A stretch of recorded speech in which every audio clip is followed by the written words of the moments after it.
Ciao Juventini of the world, my name is Giuseppe, welcome back on the channel. It's the day after the loss against Napoli. It is Monday and there was no worse way to start the beginning of the week. Yesterday we lost against Napoli in the Maradona Stadium, 2 for the Partenopei, 1 for the Old Lady. Not enough to go out of that really negative cycle that started in the last game of January against Empoli. In the meanwhile, 6 games played, only 1 win, only 5 points on 18, a total disaster. Yesterday, for the people that watched the pre-game video, well, you already know that I was not that confident about going out of the Maradona Stadium with the 3 points. It was a possibility that I already took into consideration. And you know the movie Avengers Endgame, where you have the hero that at a certain moment says, I went into the future and I went in so many multiple universes, checking the probabilities, and there is only one possibility that we go out of that situation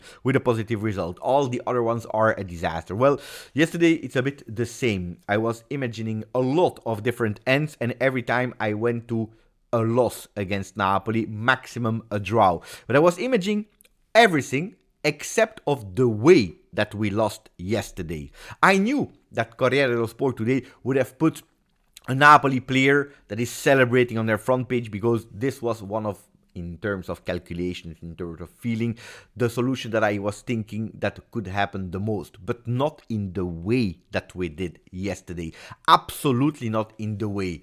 I don't agree with how we missed all these chances yesterday, because if Tuttosport is going with Dusan Vlahović heads down with the title Anche Sfortuna, also on top of everything bad luck, I'm not sure if we can recap everything in also bad luck. When they are saying also bad luck, they are not saying only bad luck. They are saying also bad luck. Means a lot of things went wrong, and on top of that, bad luck. But it would be too easy for me to use that title or that starting point, and usually I love to start with Tuttosport, because usually they are always great to give me the assist about how do I want to lead the video of today, the video that I am recording. Well, not today, because I agree with the title of Gazzetta dello Sport, Signora, Old Lady, Lady. No, not like that. Not like that. Because if you have all these opportunities from inside the box, from outside the box, it is not only possible that you score with 1 goal only at the end of the game, at 10 minutes of the end of the game. If you have all these opportunities, it is impossible with 18 attempts that you go out with a shooting accuracy of only 22%. It is absolutely not possible. If you have 1 attempt, you can miss it and you have a 0%. If you have 3 attempts and you succeed 2, you have a much better percentage. Even if you shot 1 time on target, you have a percentage of 33%. But if you have 18 attempts, you can't go out of the Maradona Stadium with an accuracy of 22% shots on target. This is absolutely not acceptable. I was not taking into consideration the possibility of having 18 attempts. I knew perfectly, we all knew, that Napoli, even after their win against Sassuolo, is not the same Napoli as last season. That was just fantastic, and they totally deserve to win the Scudetto last year, but it's a team in big difficulty. They already changed 3 coaches. A team that yesterday showed that they are absolutely not at the same level as yesterday. A team that showed us that Juventus needed to win in that stadium, that it was a huge opportunity to win against the team of Calzona, the new coach of Napoli, because they were not great. Yesterday I used it multiple times, the team, they were mediocre. There was someone in the chat that said, and he was totally correct, Juventus was the worst between the two. Not Napoli was the best between the two teams, Juventus was the worst between the two. I saw a lot of people also writing, Juventus played a good game. I don't agree. I don't agree with Tuttosport when they are saying Anche Sfortuna, also bad luck, but I also don't agree with we played a good game, because if you have all these opportunities, you have only a 22% accuracy, it is not good, because something didn't work. If on top of that your pass accuracy is again 74 and only 62 in opposition half, it is not good. It is absolutely not good. If on top of that you have only so less passes in terms of what Napoli was doing, that means that they had much more possession that we had. They had 70% ball possession, where we have not even 30. We have 29.3% ball possession. We are losing our duels, aerial duels, ground duels. Not a big difference at the end because we end with 48%, but still we are losing them. So it's difficult for me to find a Juventus playing well. To describe Juventus, we played well, especially from the 10th minute after the first miss of Dusan Vlahović until the 30th after that miss of Iling-Junior. It was a total domination in our half of Napoli, something that we already seen Juventus again after missing an opportunity with Dusan Vlahović that happened against Inter. Exactly the same yesterday. You miss an opportunity which shows that you are in the game. Yes, you missed it, but you totally lose everything that you have in mind, every plan that you worked on, and you go and track back because you say, maybe we are not strong enough. But then when you have that at the 10th minute of the game, it's tough, it's hard, because you still have 80 minutes plus injury time to play. Yes, could have been for a neutral fan a bit more entertaining game, because Juventus with 18 attempts and Napoli with, I don't know how much, they had like 14 attempts. We had a lot of possibilities there from one side to another. Juventus that played yesterday, they tried their attempts, but we missed them all. And then on top of that, before going into the individual mistakes, the biggest picture is when you draw on 1-1 at the 80th minute and Napoli is in a moment of stress because they say, Juventus now will have that mental boost to come back and probably win the game if they go on target. Well, if they receive a penalty and 8 of your players are ahead of the Napoli players, but at the end, it's the 3 Napoli players that are before you on the ball and then scoring with Raspadori, that means that also mentally you are not there, that mentally you're not strong enough, that this is just unacceptable. So I can't speak about a beautiful game, a good game. According to me, absolutely not. And the game was not good, and all the misses that we had. It's a problem that we are speaking since now a few seasons, that pass accuracy. This season we are also speaking about the Juventus that is absolutely not clinical in front of goal. We spoke a lot about the fact that due to the playing style, we don't have that many opportunities, but we have a lot of opportunities. The only problem is that we are not able to finalize them. Yesterday it starts with Dusan Vlahović that is missing the first attempt, Iling-Junior with the second, Dusan Vlahović that is on that one a bit unlucky, hitting the post. We continue with Dusan Vlahović going on target. Dusan Vlahović missing another one. Cambiaso with a big miss. Rugani at the 92nd, another big miss. Dusan Vlahović with another big miss. We had so many big misses yesterday that is just unacceptable at that level. And I'm extremely happy that yesterday Dusan Vlahović, after the game, he went in front of microphone saying, look, I'm not looking for excuses. This is on me. I am a striker that 9 times on 10 these attempts I score them. If I want to become a big striker, well, I need to score these kind of goals.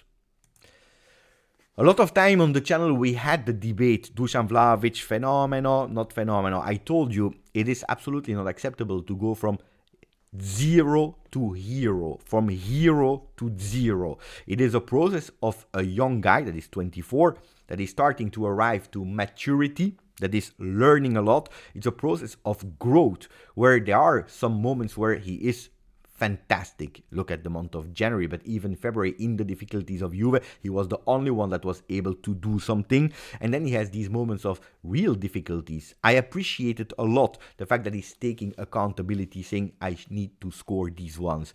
Especially when Rugani is catching the ball, is giving it to me, and I'm in front of the goal. I hesitated, I thought too much, I was thinking, and at the end I totally flopped. It's something that is absolutely not acceptable. I needed to score. What about the objectives? Winning the Coppa Italia, qualifying to Champions League, and then thinking about the next season where Juventus needs to compete and win the Scudetto, because at Juventus you need to win the Scudetto. Well, beautiful words of Dusan Vlahović that even if yesterday he missed a lot, I saw progression, because I tried to analyze in the total way a player when I'm analyzing it. And yesterday, even if he missed a lot, well, it was a different Dusan Vlahović than a few months ago, than in 2023, where not a lot of time he was involved, not a lot of time he was doing the right movements, not a lot of time he was continuing and not giving up. Well, yesterday I saw a Dusan Vlahović that was giving everything until the last minute. So on that one, big applauses for the accountability, for being honest and speaking. I am not yet the big player that I want to become, and I will become that player, but I need to become better. I need to do better. So great one. The only thing about referee that yesterday was a bit controversial, I told you I hope that it's not about a controversial referee decision that the game will be decided. It has not been.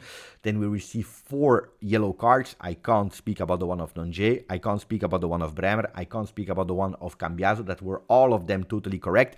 The one of Dusan, the first one, and now he will miss also the game against Atalanta, is according to me something that is out of this world. Absolutely not acceptable. Why? Because he's not giving that yellow card because of the foul of Dusan Vlahović. He's giving the yellow card to Vlahović because his teammates before him made a lot of fouls on the players of Napoli. But this doesn't exist. You can't give a yellow card or a red card or whatever to a player if his teammates were doing fouls before.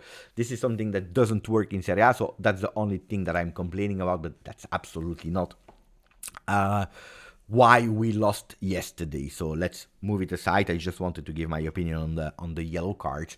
Of course, what I didn't appreciate was De Laurentiis yesterday jumping on his seat, where the whole stadium was singing "Who is not a Juventino needs to jump." He was jumping. I saw other presidents doing it as well anyway, but yesterday it made me extremely angry. Why? Because when you are losing, whatever happens makes you angry, but it's also after the words of wanting to create a legal case against Juventus to take Juventus out of that FIFA World Cup for clubs, that, you know, that accumulation makes me extremely angry. De Laurentiis that doesn't want to speak anymore with DAZN.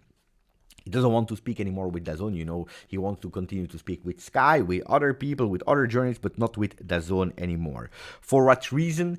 Because he's pissed off, because they will have to play a recuperation game against Atalanta, and his coach will be the coach of the national team, and he will not be present. And he asked to DAZN, that are the one that are having the rights of the games of Serie A until 2029, to change with 1 day so that his coach can be back, where the zone said, no, we are looking at our television rights, so he will not be there. Strange, because if you are choosing a coach that is also partially a coach of a national team, you know that these kind of things are to take into consideration. Then you can't be pissed off. I don't know how Napoli, how De Laurentiis will do to not speak with DAZN Italy for the next 5 years. But anyway, this is a thing that, according to me, it's just to tell you that the guy is totally out of control, and someone needs to stop him at a certain moment. So that's why I really want Barcelona to win against them in Champions League, even if I told you I don't know. And that victory against Juve yesterday, well, it's giving them even more belief, because they didn't play a great game, but at the end, they won. And that's why when I'm reading people saying, we played a good game, I don't care about playing a good game, or being more offensive, or having all these attempts. At the end, if you wake up on Monday, and you wake up after a loss, whatever and however we played, I don't care, because that's the result that we have now. We have 0 points after the game of yesterday. Could we play that way even in all the other games? That's the big question. Could we be more offensive? Could we? Probably yes, probably no. At the end, in one way or another, it's 6 games. We have only 5 points out of 18, so it doesn't change a lot. I think that these kind of discussions at the moment, they are not my priority. My priority is to qualify as soon as possible to Champions League. I really wanted to speak also about Miretti, that yesterday, according to me, played a good game. And Nonje, that sub, he enters in a really total disaster way, unfortunately, because you know how much I really like the kid. He enters at the 76, I believe he enters, he commits a foul. The second one, he's not good on recepting the ball or doing the pass. I don't know, he messed up there. Then he's at the start of the goal of Federico Chiesa, which was good, and then he's creating that penalty. I didn't like that sub out of Allegri to Nonje. I understand in a way why you put Danilo, because Danilo has more offensive presence and you don't know. Like when he entered, I believe Cherry, it was against Inter. I'm not sure. I believe so. Like you will enter, you will score, because dreaming about a cross that is arriving, a corner kick, a set piece. And Danilo, he already showed that in the box he has more presence than a Nonje. But on the other side, when a kid like that from 18 is doing a mistake, he will probably not, or he probably didn't sleep about it. You know that Benfica penalty given by Miretti, how long, and probably still in his mind now. And we are speaking about last season. I'm not sure if it was the right thing to do at a few minutes. At the end, we were losing 2-1. It would have been extremely difficult to recuperate that game. Changing him was probably not the right decision. Now, this morning, he posted an Instagram post where he said, I am sorry for the mistake I did. I take accountability on it. I'm sorry for what I did. Nonje, we are 18. It's your second game in Serie A. In a tough game, you enter. Don't be down. It happens. It happened to Milik. It happens to you. It will happen to everyone, especially when you are young and you are lacking experience. These are the things that we have to take into consideration. We want to play with a lot of youth players, and that's why I'm saying to the supporters, don't blame Nonje. Don't try to finger point it on Dusan Vlahović, on Nonje. It happens. We are in a difficult moment. We play Atalanta next weekend, a game that will be extremely difficult even if we are playing in our home. But let's not start finger pointing a player like Nonje that played his second game in Serie A, a third game of the season, and he never played a full game yet. Would be a total disaster. As I hope that Massimiliano Allegri, after yesterday subbing him out, was the first one to go to him and to speak him and to explain him maybe what I just told you. It's not because of that penalty that you went out, but I was looking for a miracle 2-2 at the end with some presence, with a Milik and with a Danilo that could give us something in the box. Because if he didn't do that, well, on top of the sub, that was probably not a great choice, not a great decision, would have been even, worse. Worse for a kid to really understand and digest it. So that's what I wanted to say about the game. Of course, I am frustrated, I'm angry, because I expected a loss, but not how we lost it. Not how we lost it. So we have a lot of things to improve. And hopefully we can do it already against Atalanta in our stadium this weekend. That was it for me. I hope you enjoyed the video. Even if it's tough to enjoy the video. If you didn't yet, please maximum of like, subscribe to the channel. Grazie, forza. Juve. Ciao.